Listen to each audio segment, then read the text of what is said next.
21명, 20년 동안 사라진 궁녀의 수입니다. 모두 같은 밤에 같은 방식으로 흔적도 없이 증발했습니다. 궁궐 사람들은 알고 있었습니다. 그들이 어디로 갔는지, 무엇이 그들을 삼켰는지. 하지만 아무도 말하지 않았습니다. 왜냐하면 다음은 자신이 될 수 있었으니까요. 이것은 궁궐을 지킨 수호신의 이야기가 아닙니다. 피를 먹고 자란 괴물의 이야기입니다. 그리고 그 괴물에게 제물로 바쳐진 소녀들의 이야기입니다. 여러분이 이 영상을 시청하시기 전에 좋아요 누르고 구독하면 더 좋은 이야기로 보답하겠습니다. 감사합니다. 조선 초 세종 7년 여름, 한양 하늘은 붉게 물들어 있었다. 세 번째 큰 불이었다. 남대문에서 시작된 불길은 순식간에 저작거리를 집어삼키고 백성들의 집을 재로 만들었다. 비명소리와 울음소리가 뒤섞였고 연기는 하늘을 덮었다. 300채가 넘는 집이 불탔고 수십 명이 목숨을 잃었다. 그러나 이상한 일이었다. 불길은 궁궐 백보 앞에서 반드시 멈췄다. 마치 보이지 않는 벽이 있는 것처럼. 어서 피해야 하오. 불이 남산까지 번지고 있소. 우리 집이 다 타버렸어요. 할아버지께서 안에 계셨는데. 아이고. 저것 보시오. 궁궐은 또 멀쩡하지 않소. 해치님께서 지켜주시는 거요. 불길이 궁궐 앞 광장에 다다랐을 때 갑자기 바람의 방향이 바뀌었다. 불은 궁궐을 비켜갔고 백성들은 무릎을 꿇었다. 해치님, 감사합니다. 그러나 궁궐 안 침전 깊숙한 곳에서는 한 노인이 술에 취한 채 떨고 있었다. 정래씨. 그는 20년간 이 궁궐을 지켜본 사람이었다. 그리고 20년간의 비밀을 알고 있었다. 아니야. 해치가 지켜준다고? 지키는 게 아니야. 저건 그냥 돌이 아니야. 정얼은 그만하십시오. 누가 들으시면 큰일 납니다. 들어야 해. 너도 알아야 해. 해치는 불을 막는 게 아니라 사람을 먹어. 그 입안에, 그 새까만 입안에 궁녀들이 하나씩 들어가. 20년이야. 20년 동안 봤어. 그 아이들 비명소리가 아직도 귓가에 맴돌아. 매일 밤 꿈에 나타나서 나를 원망하는 눈으로 쳐다봐. 왜 막아주지 않았냐고. 왜 가만히 있었냐고. 같은 시각 궁녀들의 처소. 촛불 하나만 켜진 좁은 방에서 3명의 젊은 궁녀가 모여 앉아 있었다. 소연, 월양, 춘매. 그들은 서로의 손을 꼭 잡고 있었다. 언니, 오늘도 불이 났는데 또 괜찮았대요. 해치님 덕분이라고 하던데요. 해치님 덕분. 그래, 늘 해치님 덕분이지. 우리도 내일 해치님께 절 올리러 가요. 저도 지켜주시길 빌고 싶어요. 안 돼. 해치 앞엔 가까이 가지 마. 절대로. 언니, 왜요? 다들 해치님께 절하러 가는데요. 너희는 모르겠지. 아직 여기 온 지 얼마 안 돼서. 하지만 나는 알아. 5년을 여기 있었으니까. 큰 불이 날 때마다 궁녀가 사라져. 한 명씩, 꼭 한 명씩. 그럼 도망간 거 아니에요? 궁이 싫어서요. 아니야. 신발이 그대로 있었어. 옷도 짐도 다. 심지어 밥그릇에 밥이 남아있는 채로. 작년에 사라진 아이 설인이. 그 애는 내 친구였어. 사라지기 전날 밤 나한테 말했어. 무서운 꿈을 꿨다고. 해치가 자기를 삼키는 꿈을. 그럼 다음 날이요? 다음 날 아침 설인이는 없었어. 침구도 깔끔하게 정리되어 있었고 아무 일도 없었던 것처럼. 하지만 설인이는 사라졌어. 영영. 그럼 정말로 해치가요? 해치한테 간 거야. 제물로. 궁궐을 지켜주는 대가로 사람을, 피를, 목숨을 바치는 거야. 방 안에 무거운 침묵이 흘렀다. 촛불이 흔들리며 새 소녀의 얼굴에 어두운 그림자를 드리웠다. 바로 그때 밖에서 발소리가 들렸다. 궁녀들 모두 나와라. 급한 정교가 계시다. 언니 무슨 일이에요? 이 밤에요? 모르겠어. 하지만 좋은 일은 아닐 거야. 큰 불이 난 날에는 항상 이런 일이 있었으니까. 궁녀들이 떨리는 걸음으로 복도를 나섰다. 달빛 아래 궁궐의 그림자가 길게 늘어져 있었다. 그리고 저 멀리 어둠 속에 우뚝 서 있는 해치의 실루엣이 보였다. 입을 벌린 채 무언가를 기다리는 듯이 줄을 서거라. 전하께서 친히 점호를 하신다. 언니 무서워요. 왜 전하께서 밤에 점호를요? 조용히 해. 제발 눈에 띄지 말자. 세종대왕이 나타났다. 하지만 평소의 자애로운 모습은 없었다. 그의 얼굴은 창백했고 눈빛은 어둠에 잠겨 있었다. 그의 손은 떨리고 있었다. 궁녀들이여. 오늘 밤 한양에 큰 불이 있었다. 백성들이 죽어나갔다. 300채가 넘는 집이 불탔다. 예, 전하. 그러나 궁궐은 무사하였다. 해치께서 지켜주셨다. 태종 시절부터 20년째 계속 지켜주고 계시다. 감사합니다, 전하. 그러나 공짜는 없는 법이다. 지켜주면은 값이 있다. 하늘의 뜻이 그러하다. 궁녀들의 얼굴이 창백해졌다. 그들은 무슨 일이 벌어질지 느끼고 있었다. 오늘 밤 한 명을 선택해야 한다. 궁궐을 지키기 위해 재물이 필요하다. 이것이 왕의 짐이다. 전하, 그건 안 됩니다. 우리는 사람입니다. 짐승처럼 바칠 수 없습니다. 무례하다. 감히 정교 앞에서 너는 목숨이 아깝지 않느냐? 괜찮다, 상궁. 그래, 너도 사람이다. 우리 모두 사람이지. 그러나 한 명의 목숨으로 만 명을 살릴 수 있다면 그것이 왕의 선택이 아니겠느냐? 짐도 괴롭다. 매일 밤 괴롭다. 하지만 전하, 이건 살인입니다. 어떻게 우리더러요? 그만, 이미 정해졌다. 소연, 충격적인 정적이 흘렀다. 소연의 숨소리만 들렸다. 저요? 전하, 제가 무슨 잘못을요? 너는 가족이 없다. 외지에서 왔고 아무도 찾지 않을 것이다. 그리고 가장 어리고 순수하다. 해치께서 그런 재물을 원하신다. 전하, 저도 살고 싶습니다. 어머니가 계세요. 고향이 아프신 어머니가요. 제발요. 안 돼요. 제가 갈게요. 저를 데려가세요. 소연이는 안 돼요. 소연 언니, 안 돼요. 이미 정해진 일이다. 저항해봤자 소용없다. 내시들, 소연을 데려가거라. 내시들이 소연을 끌고 갔다. 소연의 비명이 복도에 메아리 쳤다. 살려주세요. 전하, 제발, 저도 살고 싶어요. 어머니, 고향에 가야 해요. 약속했어요. 돈 벌어서 돌아가기로. 제발, 제발요. 소연의 비명소리가 점점 멀어졌다. 세종대왕은 고개를 숙인 채 떠났고 궁녀들은 땅바닥에 무릎을 꿇고 울었다.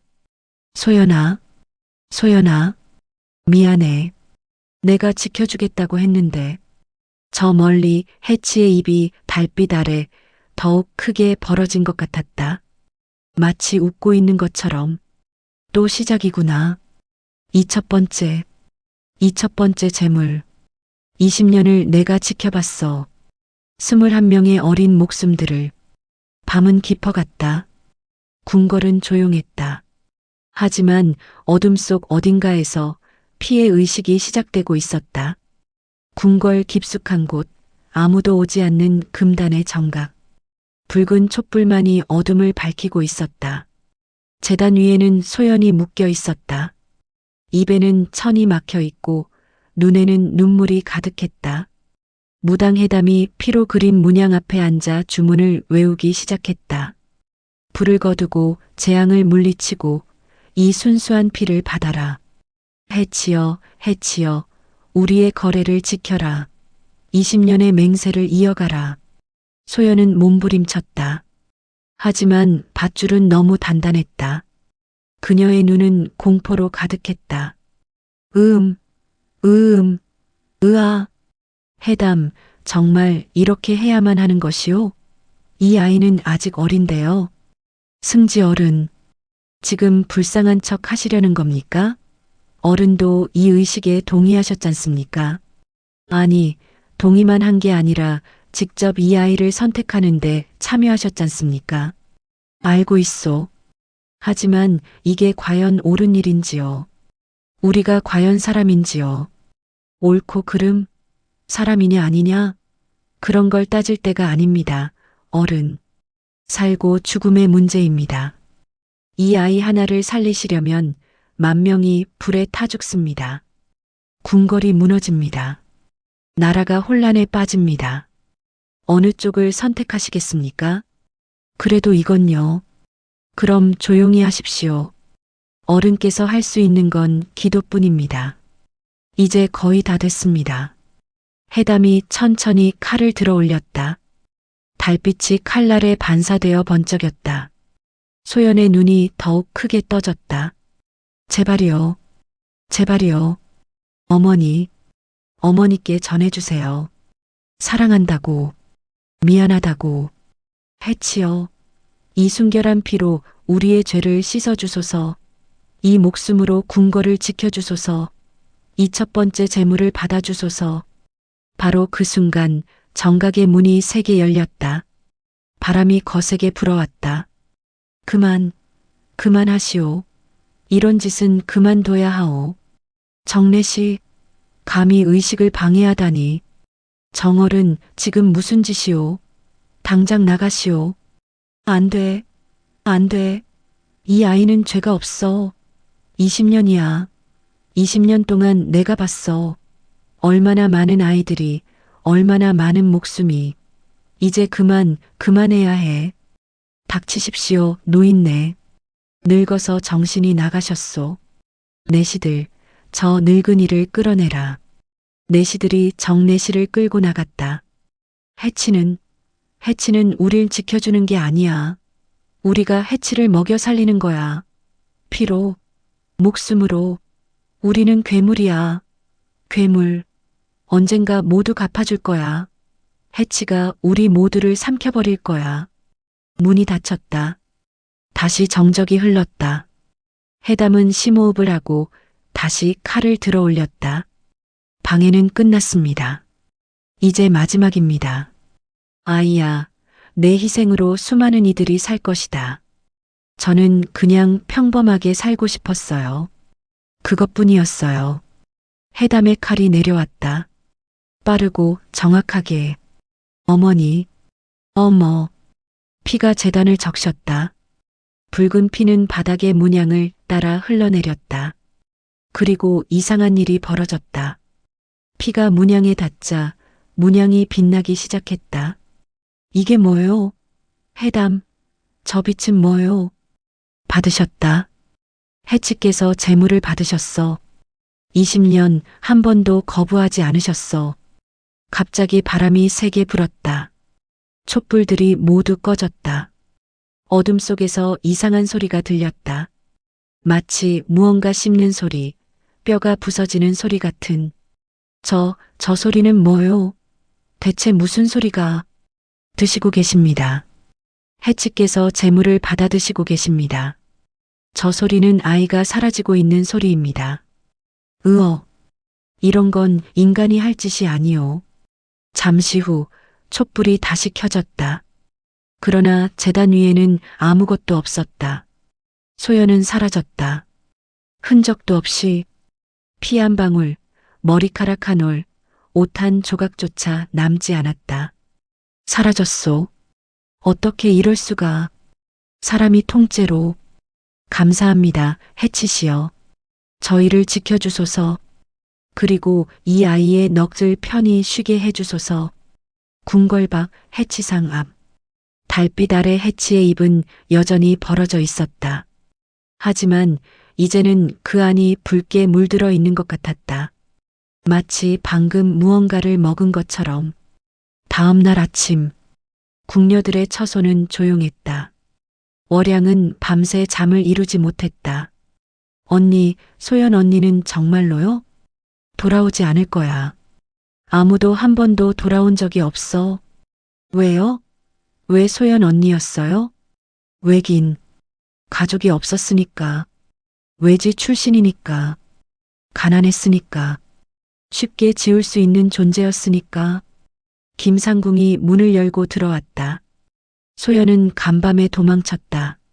궁을 버리고 달아난 것이다. 다시는 그 이름을 입에 올리지 마라. 도망쳤다고요? 도망? 언니는 그런 사람이 아니에요. 언니는 어머니를 보러 가려고 돈을 모으고 있었어요. 월양, 너도 조심하거라. 말이 많으면 다음은 내가 될 수도 있어. 월양은 온몸이 얼어붙었다. 김상궁의 눈빛은 차갑고 무서웠다. 오늘 밤 전하께서 해치 앞에 나가신다. 모든 궁녀는 참석하라. 그리고 슬픈 표정은 짓지 마라. 웃어라. 궁궐이 지켜졌으니 기뻐해야 하지 않겠느냐. 문이 닫혔다. 궁녀들은 서로를 바라보았다. 아무도 말하지 않았지만 모두 알고 있었다. 언니, 우리도 언젠가는요? 조용히 해.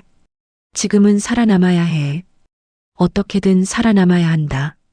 그리고 복수해야 해. 언니, 복수라니 무슨요? 이 모든 걸 끝내야 해. 해치도, 이 저주받은 거래도 모두. 소연이를 위해서라도. 궁궐 깊숙한 곳, 정내시는 감옥 같은 방에 갇혀 있었다. 21명. 21명. 내가 세워왔어. 20년 동안. 21명의 아이들. 첫 번째는 옥선이었어. 그 다음은 은주. 그리고 이름도 기억나지 않는 아이들도 있어. 왜 아무도 막지 않는 거야? 우리는 괴물이야. 우리 모두 괴물이라고. 그날 밤 궁궐 전체에 향 냄새가 퍼졌다. 백성들은 그것이 축제의 향이라 생각했다. 하지만 궁궐 안 사람들은 알고 있었다. 그것은 제물을 바친 후의 향이라는 것을. 궁궐 깊은 밤, 월양은 김상궁의 방에 몰래 들어갔다. 그녀는 오래된 서찰 상자를 뒤지고 있었다. 손이 떨렸지만 멈출 수 없었다. 진실을 알아야 했다. 이게 뭐지? 궁녀 명부. 20년 전부터 기록되어 있어. 이름 옆에 붉은 점이 찍힌 것들이 있네. 하나, 둘, 셋. 21. 정확히 21개. 월양의 손가락이 첫 번째 이름에 멈췄다. 옥선. 세종 즉위년 첫 번째 큰 불. 옥선이라는 이름 옆에는 작은 글씨로 메모가 적혀 있었다. 16세, 고아 외지 출신, 순결함. 그리고 마지막 줄에는 피로 쓴 듯한 붉은 글씨가 있었다. 첫 번째 제물. 받아들여짐. 바로 그때 뒤에서 목소리가 들렸다. 찾았구나. 월양은 돌아섰다. 김상궁이 문 앞에 서 있었다. 하지만 그녀의 얼굴에는 분노가 아닌 슬픔이 있었다. 상궁마마, 저는 그냥. 변명하지 마라. 너도 알 권리가 있다. 언젠가는 너도 그 명부에 오를 테니까. 앉거라. 이야기해주마. 첫 번째 제물, 옥선이의 이야기를. 김상궁이 천천히 앉으며 먼 곳을 바라보았다. 그녀의 눈에는 20년 전의 기억이 떠올랐다. 20년 전 나는 너와 같은 평범한 궁녀였다. 옥선이는 내 친구였어. 16살. 나보다 3살 어렸지. 고아였고 경상도에서 왔어. 말수가 적었지만 웃을 때는 정말 예뻤지. 그때 한양에 대화제가 있었어. 지금까지의 불 중 가장 컸지. 1000채가 넘는 집이 탔고 100명이 넘는 사람이 죽었어. 그래서 옥선이가요? 그날 밤 태종대왕께서 모든 궁녀를 불러 모으셨어. 그리고 해담 무당을 데려오셨지. 그 늙은 마녀가 말했어.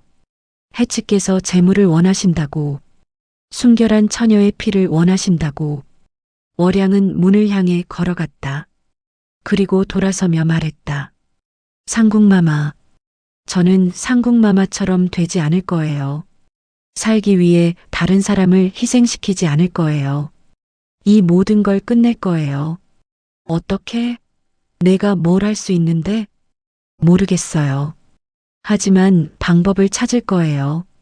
소연이를 위해서라도. 월양이 나갔다. 김상궁은 홀로 남아 울었다. 20년 동안 참아왔던 눈물을. 그날 밤 월양은 정내시를 찾아갔다.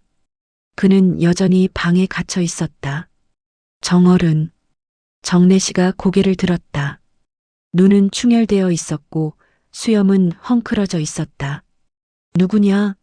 또 날 비웃으러 왔느냐? 아니에요. 도움이 필요해요.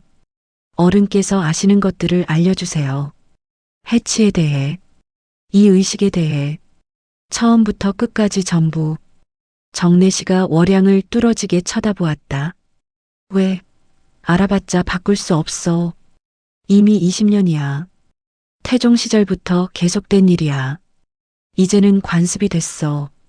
전통이 됐어. 그래도 알아야 해요. 끝내기 위해서라도.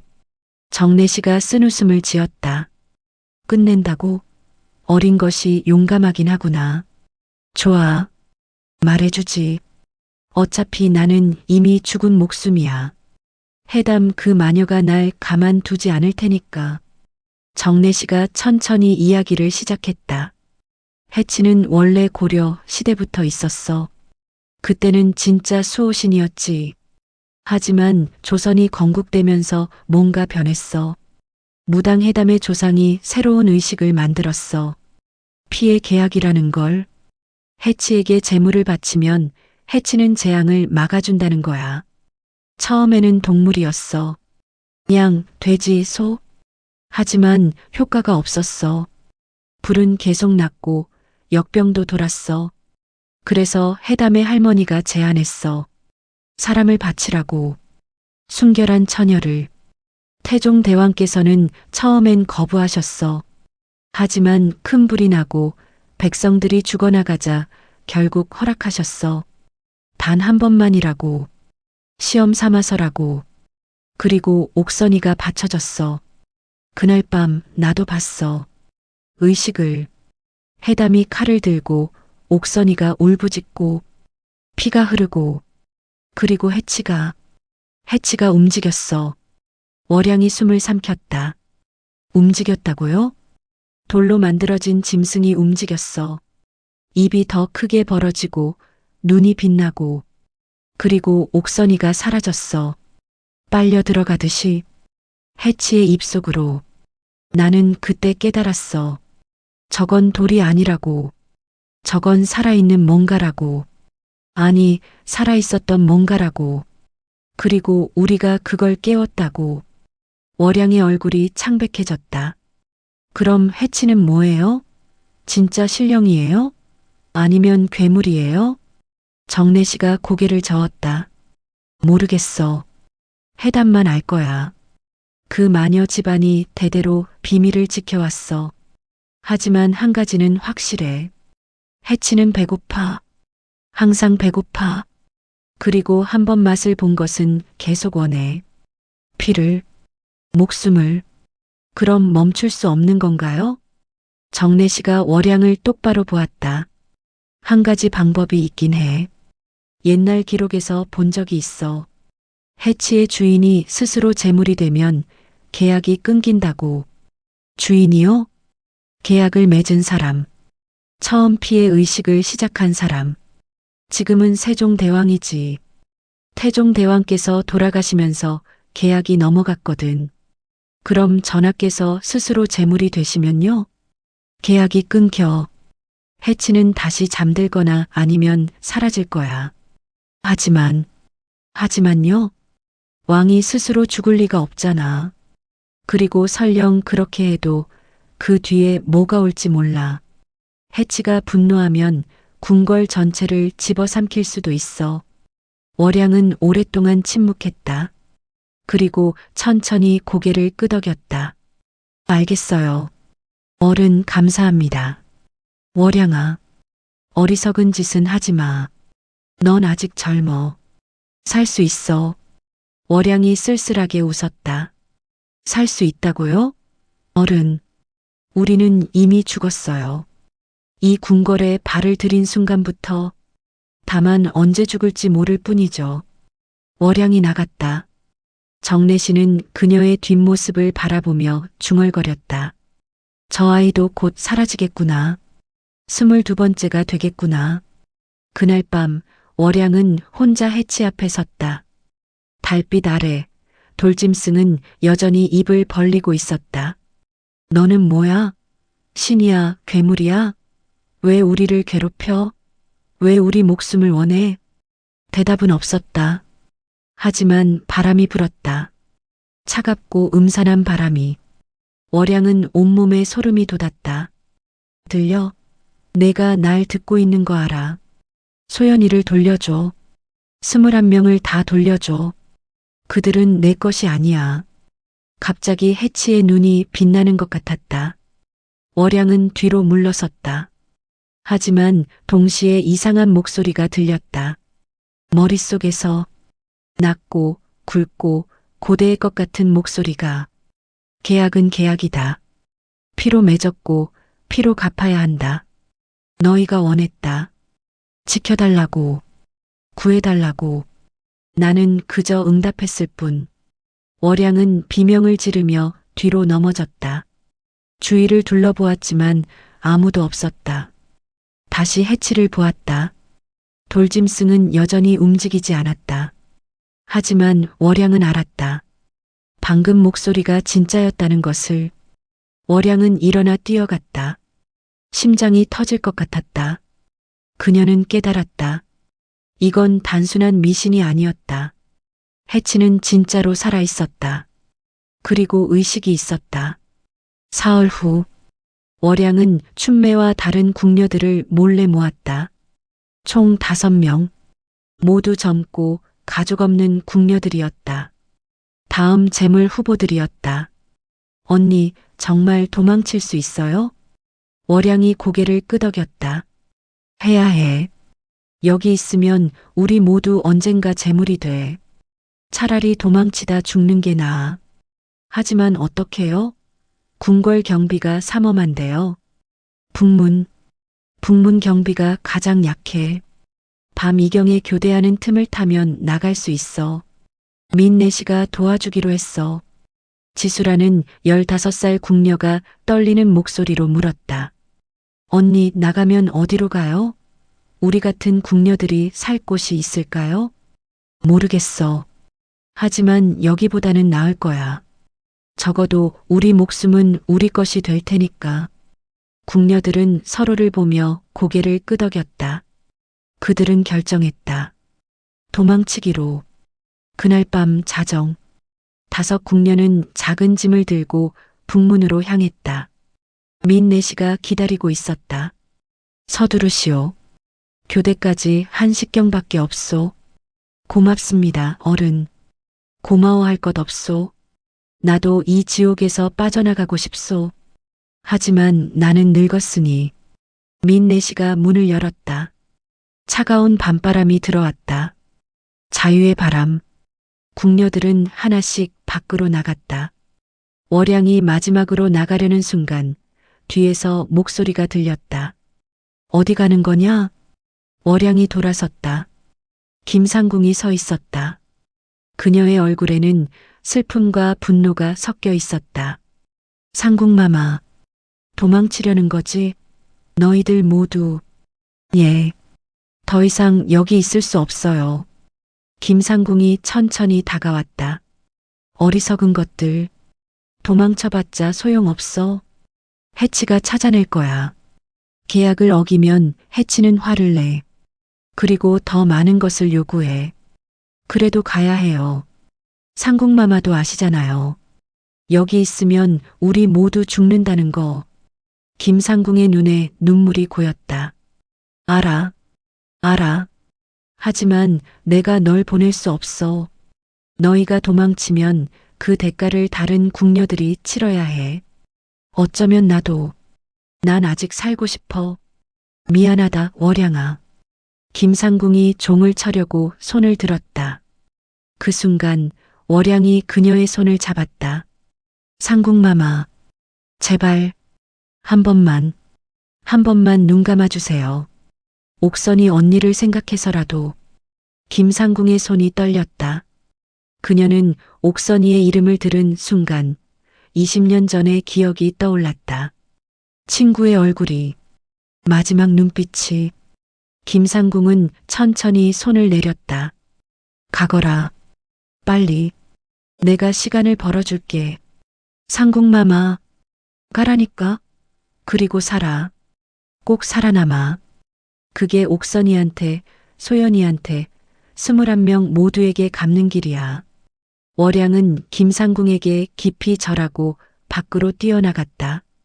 다른 궁녀들도 따라 뛰었다. 그들은 어둠 속으로 사라졌다. 김상궁은 그들의 뒷모습을 보며 중얼거렸다. 용서해라, 옥선아. 20년 늦었지만 이제라도. 궁녀들은 도성을 빠져나갔다. 산길을 따라 한참을 뛰었다. 숨이 찼지만 멈출 수 없었다. 자유가 코앞이었다. 언니, 우리 해냈어요. 정말 해냈어요.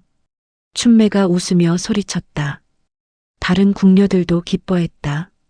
처음으로 느끼는 자유였다. 하지만 월양은 웃지 못했다. 뭔가 이상했다. 너무 쉬웠다. 너무 조용했다. 바로 그때였다. 갑자기 바람이 불었다. 차갑고 음산한 바람이. 주위가 어두워졌다. 달빛마저 사라진 것 같았다. 언니 뭐해요? 왜 이렇게 추워요? 월양이 주위를 둘러보았다. 그리고 보았다. 저 멀리 산 너머로 붉은 빛이 보였다. 궁궐 방향에서 뭔가 오고 있어. 빨리 뛰어. 궁녀들이 다시 뛰기 시작했다. 하지만 붉은 빛은 점점 가까워졌다. 그리고 소리가 들렸다. 낮고 굵은 울음소리. 아니, 포효 같은. 지수가 뒤를 돌아보고 비명을 질렀다. 저게 뭐예요? 월양도 뒤를 돌아보았다. 그리고 얼어붙었다. 해치가 왔다. 돌로 만들어진 짐승이 살아서 움직이고 있었다. 입에서는 붉은 빛이 나오고 눈은 불타오르고 있었다. 그리고 빠르게 달려오고 있었다. 흩어져. 각자 다른 방향으로. 궁녀들이 흩어졌다. 하지만 해치는 멈추지 않았다. 그것은 가장 어린 지수를 향해 달려갔다. 지수가 뛰었다. 온 힘을 다해. 하지만 해치는 더 빨랐다. 순식간에 따라잡았다. 살려주세요. 언니. 해치의 입이 벌어졌다. 붉은 빛이 지수를 감쌌다. 그리고 비명과 함께 지수는 사라졌다. 빨려 들어갔다. 해치의 입속으로. 월양은 그 광경을 보며 무릎을 꿇었다. 다른 궁녀들도 멈춰섰다. 공포에 얼어붙어서. 해치는 천천히 그들을 향해 걸어왔다. 그리고 그 목소리가 다시 들렸다. 머릿속에서 계약을 어기면 대가를 치른다. 한 명이 도망치면 둘을 가져간다. 이것이 규칙이다. 월양이 소리쳤다. 그만. 우리가 잘못했어. 지수는 돌려줘. 돌려줄 수 없다. 이미 받았다. 그리고 하나가 더 필요하다. 누가 될 것인가? 해치가 한 발씩 다가왔다. 궁녀들은 서로를 보며 떨었다. 누가 다음이 될 것인가? 춘매가 앞으로 나섰다. 눈물을 흘리며. 제가 갈게요. 다들 살아요. 춘매. 안 돼. 월양이 춘매를 막으려 했지만 해치가 더 빨랐다. 붉은 빛이 춘매를 감쌌다. 춘매가 마지막으로 웃으며 말했다. 언니 끝까지 싸워요. 저희를 위해서라도. 그리고 춘매도 사라졌다. 빨려 들어갔다. 해치는 만족한 듯 돌아섰다. 그리고 천천히 궁궐로 돌아가기 시작했다. 월양은 땅바닥에 주저앉아 울었다. 나머지 두 궁녀도 함께 울었다. 그들은 자유를 찾으려 했지만 대신 두 명의 친구를 잃었다. 월양이 하늘을 보며 소리쳤다. 왜 이래야 해? 우리가 뭘 잘못했어? 우리는 그냥 살고 싶었을 뿐이야. 하지만 대답은 없었다. 다만 차가운 바람만 불었다. 다음 날 아침 월양과 두 궁녀는 궁궐로 돌아왔다. 김상궁이 기다리고 있었다. 그녀의 얼굴은 창백했다. 지수와 춘매는요? 월양은 고개를 저었다. 김상궁은 눈을 감았다. 그럴 줄 알았어. 해치는 계약을 어기는 걸 용서하지 않아. 그게 규칙이야.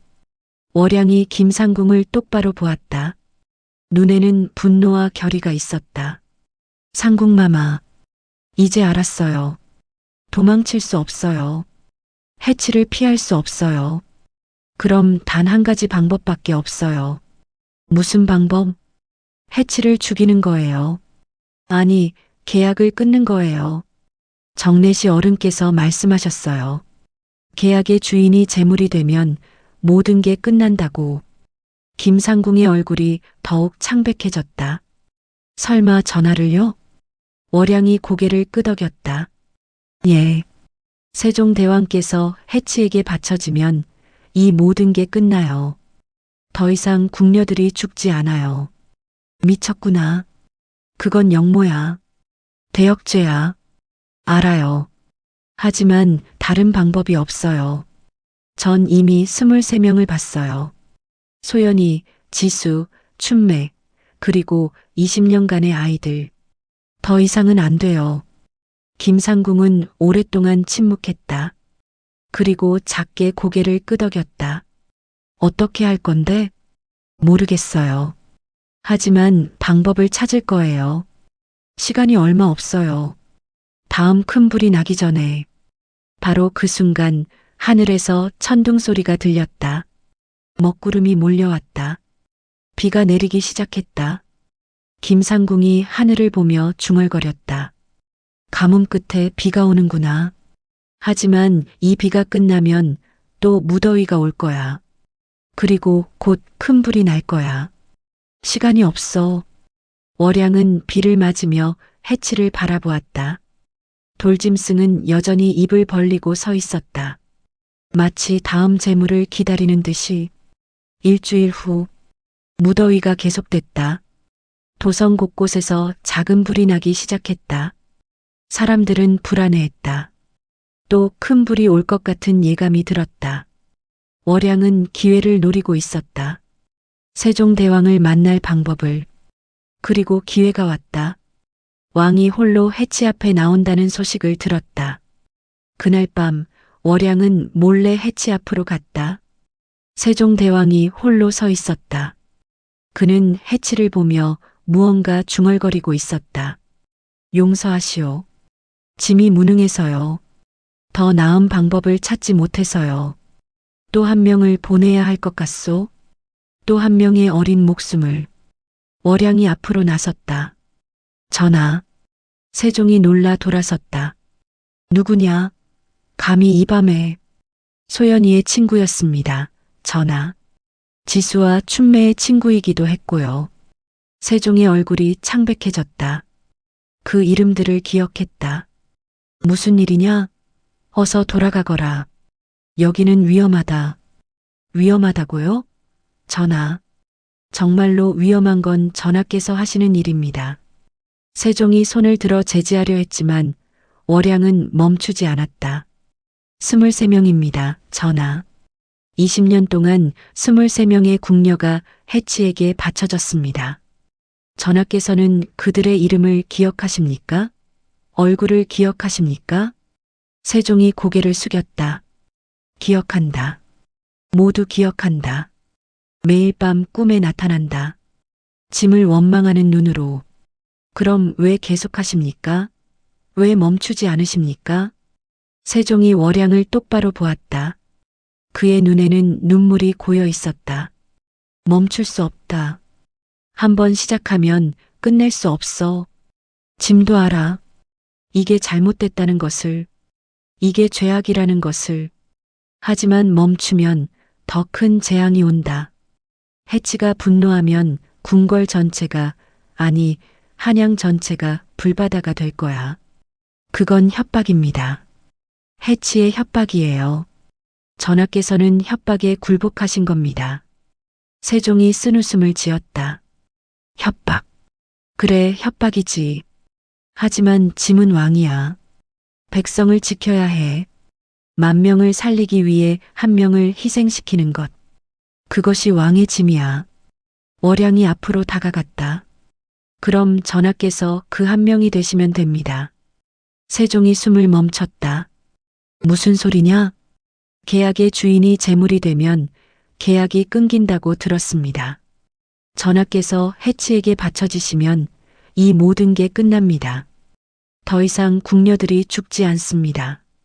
세종은 오랫동안 침묵했다. 그리고 천천히 고개를 끄덕였다. 알고 있다.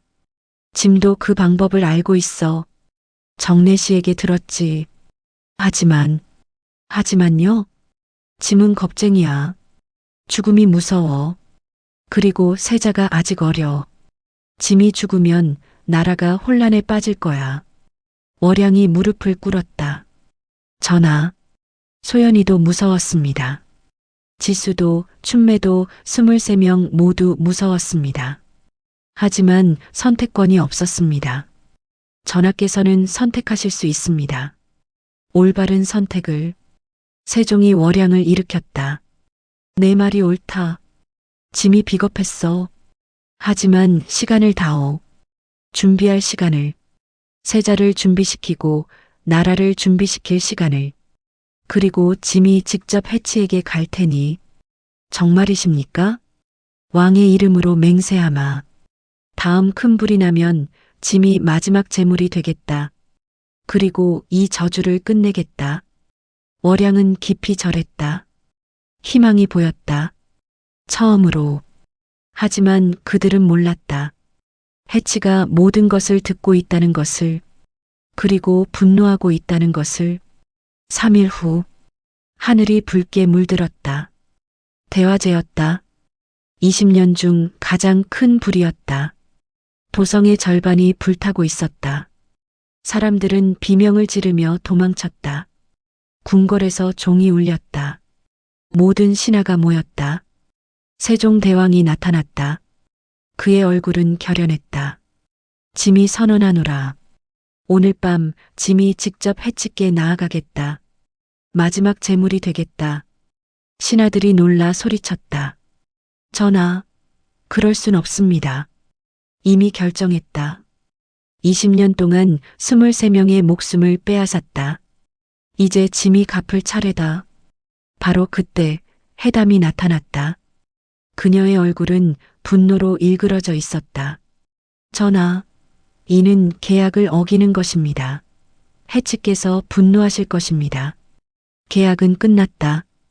더 이상 죄 없는 이들을 희생시킬 수 없다. 해담이 비웃었다. 어리석으시군요. 해치는 이미 알고 계십니다. 그리고 준비하셨습니다. 전하께서 제물이 되시면 해치는 모든 것을 삼킬 것입니다. 궁궐을, 도성을, 조선 전체를. 세종이 해담을 똑바로 보았다. 내 집안이 이 저주를 시작했지. 내 할머니가 태종을 꼬드겨 이 악마와 계약을 맺게 했어. 이제 끝낼 때가 됐다. 해담이 칼을 빼들었다. 그럼 전하를 먼저 죽이고 다른 제물을 바치겠습니다. 해담이 세종에게 달려들었다. 하지만 월양이 더 빨랐다. 그녀가 해담을 막아섰다. 안 돼요. 해담의 칼이 월양의 팔을 베었다. 피가 흘렀다. 하지만 월양은 물러서지 않았다. 더 이상은 안 돼요. 더 이상 희생자는 없어요.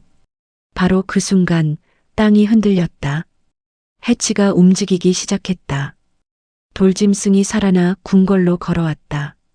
입에서는 붉은 빛이 쏟아졌다. 신하들이 비명을 지르며 도망쳤다. 하지만 세종은 서 있었다. 월양도 함께. 해치의 목소리가 모두의 머릿속에 울렸다. 계약을 깨려 하는구나. 좋다. 그럼 모든 것을 가져가겠다. 너희 모두를. 세종이 앞으로 나섰다. 짐을 가져가라. 하지만 다른 이들은 나더라. 이것이 마지막 계약이다. 해치가 세종을 향해 입을 벌렸다. 붉은 빛이 왕을 감쌌다. 세종은 눈을 감았다.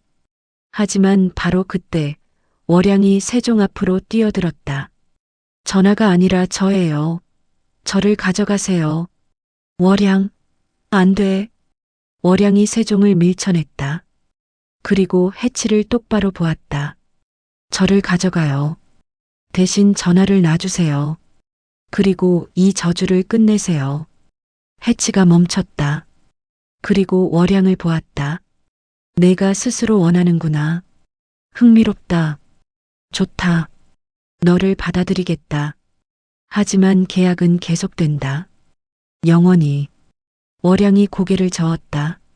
아니요. 제가 마지막이에요. 저 뒤에는 아무도 없어요. 붉은 빛이 월양을 완전히 감쌌다. 그녀는 공중에 떠올랐다. 해치의 입으로 빨려 들어가기 시작했다. 세종이 소리쳤다. 안 돼. 월양, 짐을 가져가라. 월양이 마지막으로 웃으며 말했다. 전하, 좋은 왕이 되세요. 소연이, 지수, 춘매, 23명 모두를 위해, 그리고 저를 위해. 월양이 사라졌다. 빨려 들어갔다. 해치의 입속으로.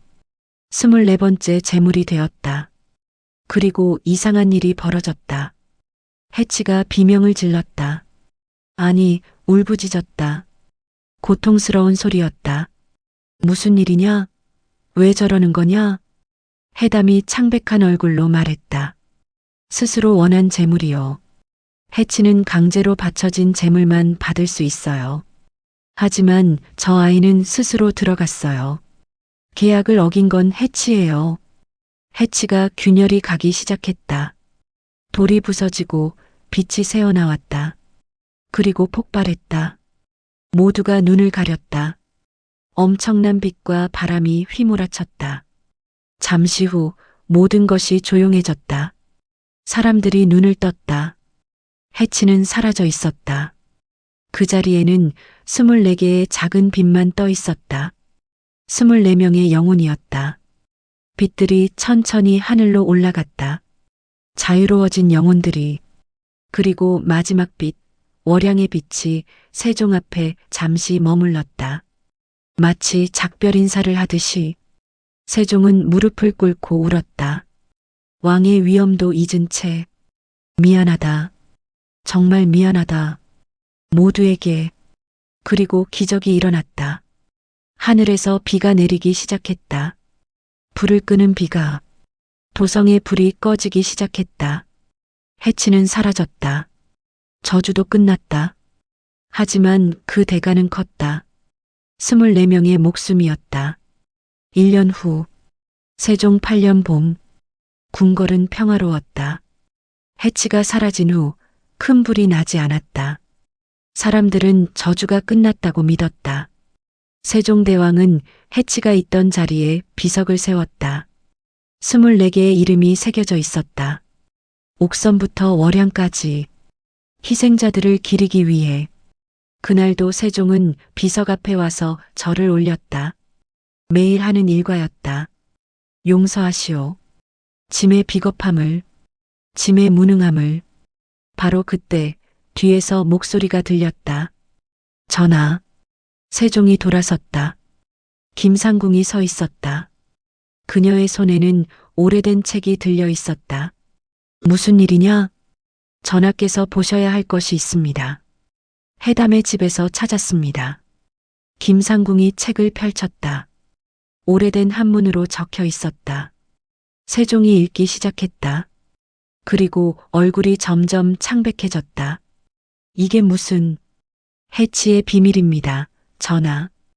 진짜 비밀입니다. 세종이 천천히 책을 읽었다.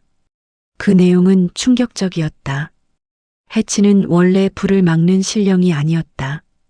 해치는 그저 돌이었다. 고려 시대부터 궁궐을 지키는 상징물이었다. 아무런 능력도 없는. 그럼 저주는? 재물은?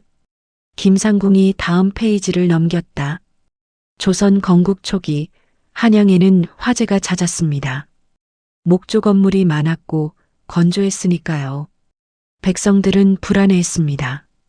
그때 해담의 할머니가 나타났습니다. 그녀는 무당이 아니었습니다. 사기꾼이었습니다. 권력을 원했던 여자였습니다.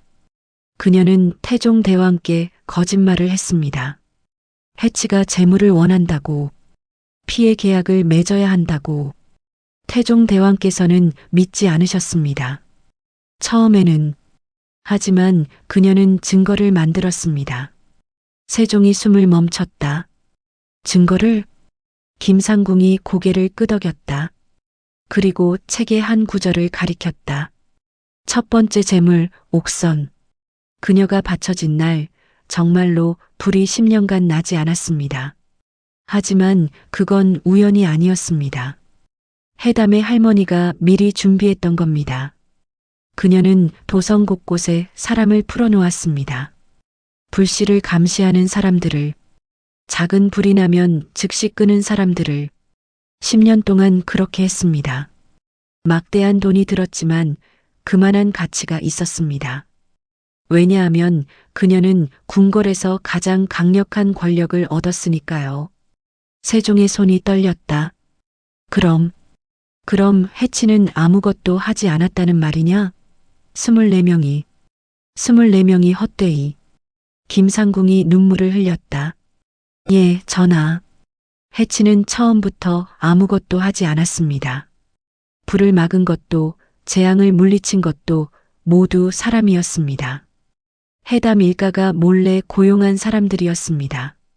10년 후 다시 불이 난 것도 의도적이었습니다. 해담의 할머니가 사람들을 철수시켰거든요. 그리고 또 재물을 요구했습니다. 20년 동안 그렇게 했습니다. 막대한 부와 권력을 얻으면서 세종이 비석을 붙잡고 무너졌다. 그럼 짐이 죽인 거냐? 짐이 24명을 죽인 거냐? 짐이? 김상궁이 그의 어깨를 잡았다. 아닙니다, 전하. 전하께서는 속으신 겁니다. 우리 모두 속았습니다. 세종이 울부짖었다. 하지만 짐이 왕이야. 짐이 판단해야 했어. 짐이 의심했어야 했어. 그런데 짐은 쉬운 길을 택했어. 믿고 싶었어. 해치가 진짜라고. 그래야 짐의 죄가 정당화되니까. 세종은 땅을 치며 울었다. 왕의 위엄도 잊은 채 한참을 울었다. 그리고 천천히 일어났다.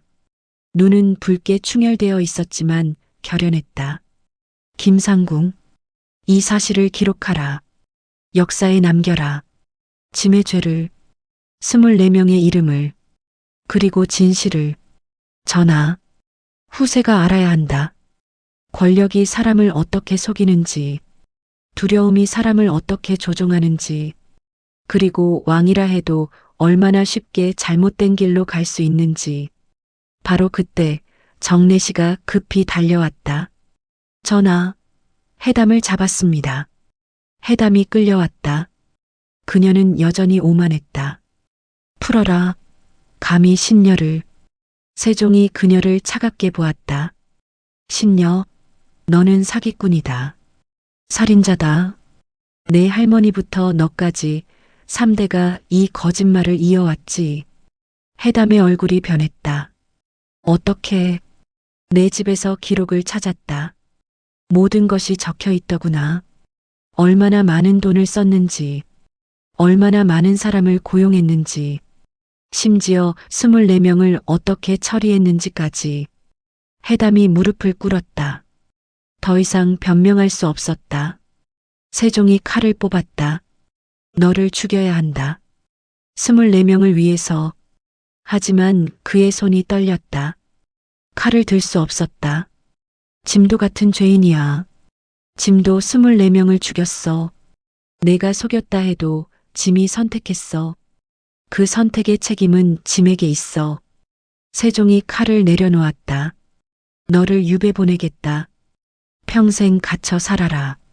그리고 매일 24명의 이름을 외워라. 짐처럼. 해담이 끌려갔다.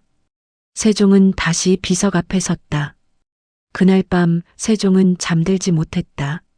서재에서 붓을 들었다. 그리고 쓰기 시작했다. 짐의 죄를 기록한다. 세종 즉위년부터 8년까지 24명의 궁녀가 헛된 제물로 바쳐졌다. 그들의 이름은 다음과 같다. 옥선, 은주, 서희, 민지. 그리고 마지막 월양. 이들은 죄가 없었다. 이들은 단지 가난하고 가족이 없고 약했을 뿐이다. 짐이 이들을 보호했어야 했다. 하지만 짐은 두려움에 속았고 거짓을 믿었다. 해치는 처음부터 아무것도 하지 않았다.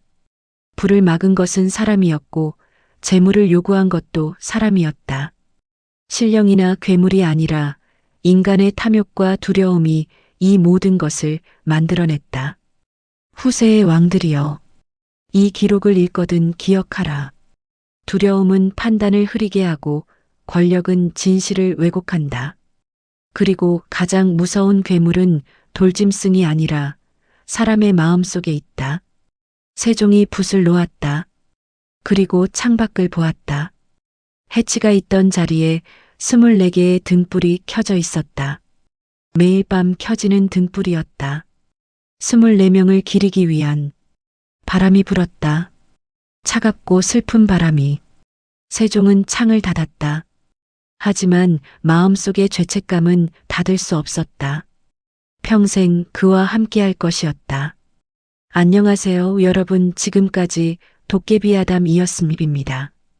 많은 분들께 위로와 감동을 드리고 싶어 정성껏 준비했습니다. 좋아요 누르고 구독하면 더 좋은 이야기로 보답하겠습니다. 감사합니다.